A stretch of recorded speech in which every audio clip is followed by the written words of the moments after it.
Lain na sab nga hulagway sa laing masuso nga gi-plasteran ang baba sulod sa Cebu Puericulture and Maternity House ang nikatap sa social media.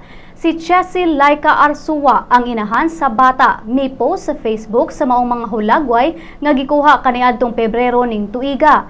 Matud ni Arsua, nahibong siya kung nganong dunay tsupon nga gitape sa baba sa iyang masuso. Apan sa iyang pagpangutana sa nurse, susama sa unang na-report nga kaso, ang gitubag sab sa nurse mao ang daw alang sa pagpahilom sa gasigig hilak niyang anak. Sa interview sa Sun.Star Cebu, butyag ni Arsua nga nakadesider siya pag-post sa hulagway sa iyang anak sa Facebook aron pagpakita sa publiko nga dunay parehong insidente nga nahitabo sa una.